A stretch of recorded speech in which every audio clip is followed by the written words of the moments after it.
Good morning बच्चों ये आपकी आज की 9th क्लास की साइंस की वर्कशीट है और इसका नंबर है, वर्कशीट नंबर क्या है हमारी 44 है और जिसकी जो डेट है वो है 14 अक्टूबर 2020। ठीक है बच्चों, साइंस की ये वर्कशीट है आपकी। आपको यहाँ पे अपना नाम और यहाँ पे आपको अपनी क्लास टीचर का नाम लिखना है। इसमें आज जो हमारा चैप्टर है, आज हमारा न्यू चैप्टर शुरू हुआ है वो है उत्तक, जिसको हम बोलते हैं इंग्लिश में हम टिश्यू भी बोलते हैं।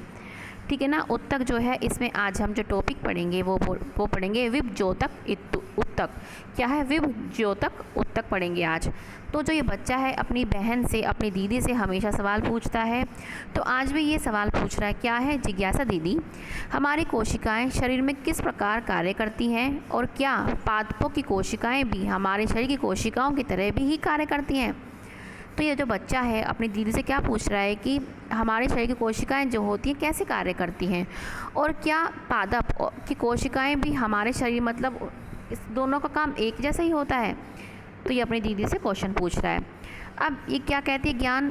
बच्ची कहती है ज्ञान, जैसा कि तुम पहले से ही जानते हो कि जंतु तथा पादप दोनों ही बहुकोशिकीय जीव हैं। ये हमने पहले ही पढ़ लिया था पहले वाले चैप्टर में कि जंतु, एनिमल मतलब जंतु मीन्स एनिमल और पादप मीन्स प्लांट, दोनों ही बहुकोशिकीय जीव होते हैं।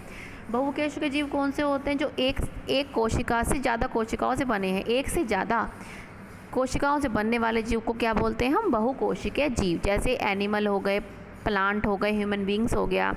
ठीक है ना। और अब आप साथ साथ में ये भी समझ लें कि एक कोशिकीय जीव कौन से होते हैं? एक कोशिकीय जीव वो होते हैं जो सिर्फ एक कोशिका से बने होते हैं। जैसे आपका एग्जाम्पल भी है, आपको याद आना चाहिए अमीबा। अमीबा आपका ऐसा होता है ना। ठीक है। तो आपको मैंने ये MCQ क्वेश्चन करवाए थे, उसमें भी आपको बताया था कि अमीबा जो होती है उसकी कोई भी शेप नहीं होती, वेरिएबल शेप होती है, वो कोई भी शेप ले सकता है। तो अमीबा जो होता है वो क्या है? एक कोशिकीय जीव। एक कोशिकीय जीव है। क्यों? क्योंकि वो एक सेल से, एक कोशिका से बना होता है। चलो अब हम पढ़ते हैं दोबारा से। क्या है कि जंतु तथा पादप दोनों ही बहुकोशिकीय जीव हैं जो विभिन्न प्रकार के कोशिकाओं द्वारा बने हैं, जो विभिन्न प्रकार की जो कोशिकाएं हैं उनसे बने होते हैं। इन जीवों में सभी कोशिकाएं सभी कार्य करने में सक्षम नहीं हैं। इसमें क्या है कि इन जीवों में सभी कोशिकाएं सभी कार्य करने में सक्षम नहीं हैं। मतलब ये नहीं है कि एक ही कोशिका सारे काम करेगी। जैसे आपका अमीबा है, अमीबा में क्या है? हर काम ये एक कोशिका कर रही है। ठीक है ना। क्यों? क्योंकि ये एक कोशिकीय सेल है, ये एक कोशिकीय है। लेकिन जो बहुकोशिकीय होते हैं उसमें हर कोशिका का काम अलग अलग होता है। जैसे आप अपने घर को ही ले लें, आपके घर में बहुत सारे सदस्य होते हैं। कोई क्या करता है? कोई खाना बनाता है, कोई कपड़े धोता है, कोई सफाई करता है। ठीक है ना। कोई बाहर का काम करता है। तो क्या है? सबका काम बटा हुआ है। ठीक है ना। कोई एक ही तो सारा काम नहीं कर रहा है ना। तो अगर कोई एक ही सारा काम करता है तो वो क्या कहलाएगा? एक कोशिकीय। लेकिन जिसमें काम बटा हुआ होता है, डिस्ट्रीब्यूशन ऑफ लेबर, मतलब उसमें काम डिवाइड हुआ है कि आप ये करोगे, आप ये करोगे, आप ये करोगे। कोई एक ही बंदा क्या है? सारा काम नहीं करता। मतलब इसमें भी एक ही कोशिका सारे काम नहीं करती। तो इसलिए इन जीवों में प्रत्येक कार्य कोशिका के विभिन्न समूहों द्वारा किया जाता है, जो आपको अभी समझाया।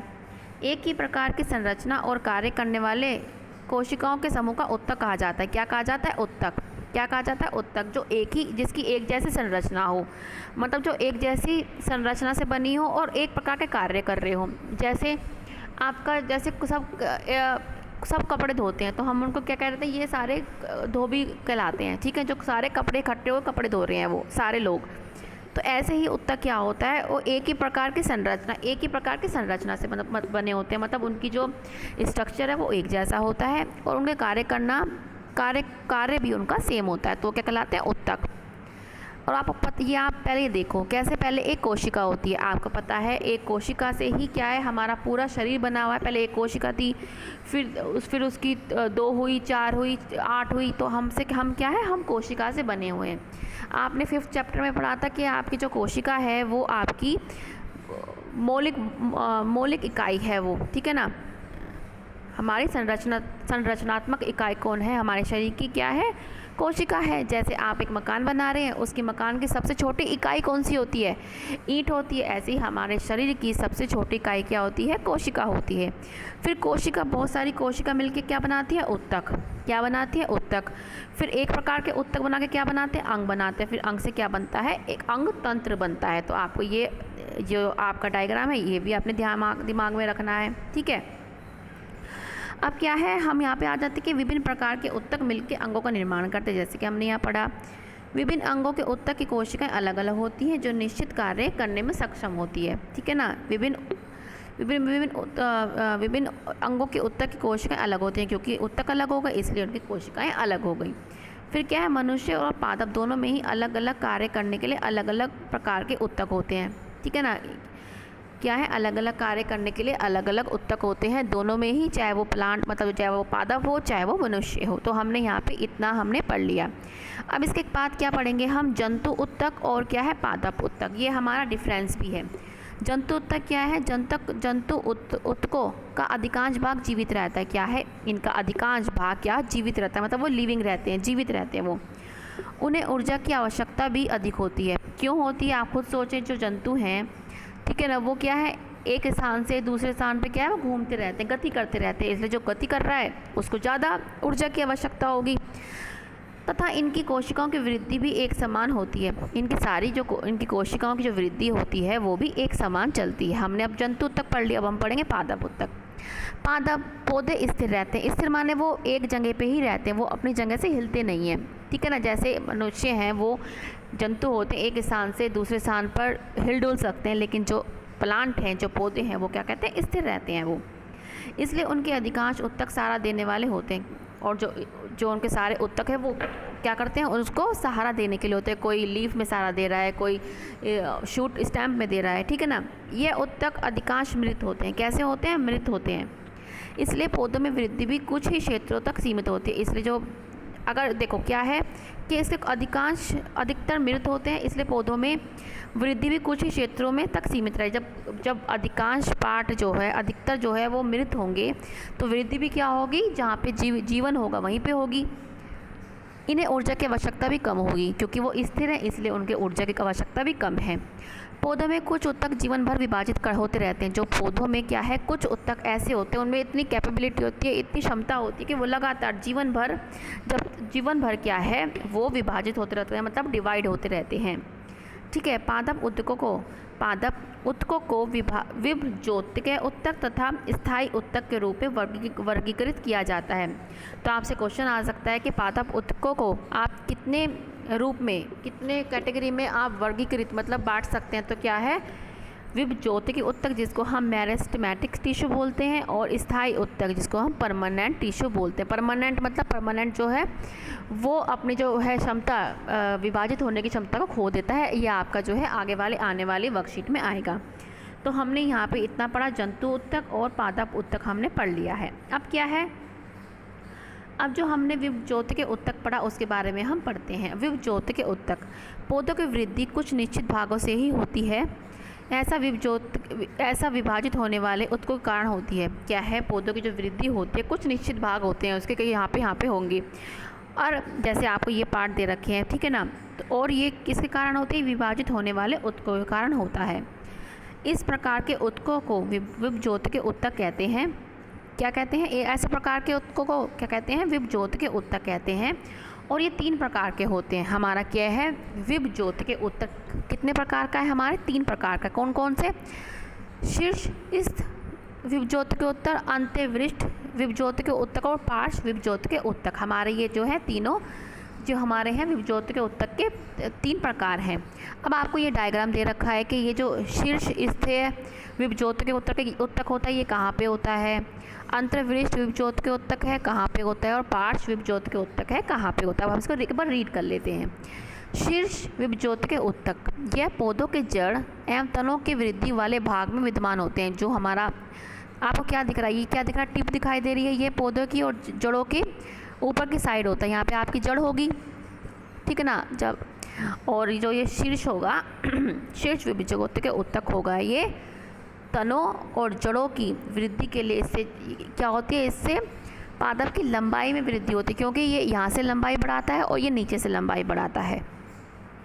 ठीक है, तो ये कहाँ पे उपस्थित होते हैं, ये पौधों के जड़ और तनों में उपस्थित होते हैं और ये उनकी वृद्धि के लिए काम आते हैं। नेक्स्ट है हमारा अंतर्वृष्टीय विभजोत्य। यह पत्तियों के आधार या टहनियों के के दोनों पर उपस्थित होती है। ये पत्तियों के आधार, जो आपकी पत्तियां हैं इसके आधार पर दे रखा है, या पर्व इंटरनोट दोनों पर उपस्थित होता है। इंटरनोट आपका क्या हो गया, इंटरनोट आप ये जैसे आपका ये नोट कहलाता है, मतलब जहाँ से आपकी कोई पत्ती निकलती है, ये वो पार्ट है। यहाँ से कोई आपकी पत्ती निकली, इन दोनों के बीच का जो पार्ट होता है उसको क्या बोलते हैं, हम पर्व बोलते हैं। क्या बोलते हैं, पर्व, जिसे हम इंटरनोट बोलते हैं। नेक्स्ट क्या है हमारा, पार्श्व विभजोत के उत्तक। ये क्या होता है, ये तने की परिधि अथवा मूल में वृद्धि करता है। ये क्या है, तने की वृद्धि बढ़ाता है। ये तने की परिधि मतलब इसकी मोटाई को बढ़ाने में काम आता है। कौन, पार्श्व विभजोत के उत्तक। तो ये आपके 3 प्रकार के उत्तक हैं, शीर्ष स्थीय विभजोत के उत्तक, अंतर्वृष्ट विभजोत के उत्तक और पार्श्व विभजोत के उत्तक। हमने इतना पढ़ लिया है। अब क्या है, हम क्या पढ़ रहे हैं, विभजोत के उत्तक के गुण क्या हैं। अब जो हमने विभजोत के उत्तक पढ़ लिया है तो इसके गुण क्या है, इसमें ऐसा क्या गुण है, क्या है, इन उत्तकों की कोशिका निरंतर विभाजित होती रहती है। जो ये जो विभजोत के उत्तक है, इनकी कोशिका निरंतर लगातार विभाजित मतलब डिवाइड होती रहती है लगातार, ये कभी भी रुकती नहीं है। ये क्या है, हमेशा मतलब डिवाइड होती रहती है, नई नई कोशिका इनसे बनती रहती है। नेक्स्ट क्या है, इनके पास बहुत अधिक कोशिकीय द्रव, इनके पास क्या है, बहुत अधिक कोशिकीय द्रव होता है, मतलब साइटोप्लाज्म जिसे बोलते हैं। पतली कोशिका भित्ति मतलब सेल वाल, अगर किसी को हिंदी में नहीं समझ में आ रहा हो तो सेल वाल होती है। और स्पष्ट केंद्र होता है, मतलब न्यूक्लियस होता है। और इनमें रसदानियाँ नहीं होती, इनमें रसदानियाँ नहीं होती। रसदानियाँ मीन्स होता है वैक्यूल्स, ठीक है ना। तो इसके 2 इंपॉर्टेंट ये चीज़ें हैं। अब ये हमारी सारी वर्कशीट हो गई है। अब हम क्वेश्चन एक बार पढ़ लेते हैं। उत्तक क्या है, फर्स्ट क्वेश्चन, उत्तक क्या है। हमने उत्तक अभी शुरू में पढ़ा है, आप यहाँ से देख के लिख सकते हैं क्या है। फर्स्ट क्वेश्चन ये रहा कि एक ही प्रकार की संरचना और कार्य करने वाले कोशिकाओं के समूह को क्या कहते हैं, उत्तक कहते हैं। क्या कहते हैं, उत्तक। आप यहाँ से लिख लेना। नेक्स्ट क्या है, पादप तथा जंतु उत्तक में कोई 2 अंतर लिखो। मैंने आपको इतने सारे समझाए, आप यहाँ से कोई से भी 2 लिख सकते हैं इन दोनों को, ठीक है। नेक्स्ट है आपका विभजोत के उत्तकों के प्रकार तब पौधों में इनकी स्थितियाँ। अब हमने ये पढ़ा है प्रकार क्या है इनके, प्रकार ये 1, 2, 3 प्रकार हैं इनके, और इनकी स्थितियाँ यहाँ पे लिखिए। जब बच्चे आप ये क्वेश्चन करेंगे तो इसके साथ आपको ये डायग्राम भी बनाना है। हमेशा आपके विज्ञान में, साइंस में अगर आप डायग्राम बना के आएंगे ना, ठीक है ना, तो उससे क्या होगा, आपका जो क्वेश्चन होगा बहुत ही अच्छा हो जाएगा। टीचर को ये लगेगा कि वो बच्चा हाँ जेन्युइन वो पढ़ रहा है, ठीक है ना। तो हमें हमेशा, चाहे हम छोटा डायग्राम बनाएं, अगर हमारे पास टाइम नहीं है तो, लेकिन हम ज़रूर डायग्राम बनाएं, चाहे हमारे से क्वेश्चन में पूछा हो चाहे नहीं पूछा हो। हमें हमेशा, अगर उस क्वेश्चन में डायग्राम रिक्वायर है तो हमें हमेशा बनाना चाहिए, ठीक है बच्चे। नेक्स्ट क्वेश्चन क्या आता है हमारा कि विभजोत के उत्तकों के कोई 2 गुण बताओ। हम ये 2 गुण यहाँ से बता देंगे जो हमने अभी पढ़ा। क्या पढ़ा, इन उत्तकों की कोशिकाओं निरंतर विभाजित होती रहती हैं और इनके पास बहुत अधिक कोशिकीय द्रव, पतली कोशिका भित्ति और स्पष्ट केंद्र होते हैं, और इनमें राजधानियाँ नहीं होती। हम यहाँ से लिख देंगे बच्चों। ये आपकी आज की वर्कशीट है। अब क्या है, आपको ये हमेशा याद रखना है, क्या है कि कोविड-19 के विरुद्ध लड़ाई में हम सुरक्षित रहने के लिए हमें मास्क पहनना चाहिए। आप कहीं भी बाहर जा रहे हैं, गैदरिंग कर रहे हैं, तो वहाँ पे हमेशा मास्क को वियर करें, मास्क हमेशा पहने। सोशल डिस्टेंसिंग जिसे कहते हैं 2 गज की दूरी का हमेशा ध्यान रखें। अपने हाथों को निरंतर पानी से और साबुन से धोएं, ठीक है बच्चों। और बस अब आप अपना ध्यान रखें, और अब हम मिलेंगे आगे की वर्कशीट के साथ। ये हमारी आज की वर्कशीट थी, न्यू चैप्टर है हमारा उत्तक, ठीक है बच्चों। अब हम मिलेंगे आगे की वर्कशीट के साथ। बाय बच्चों।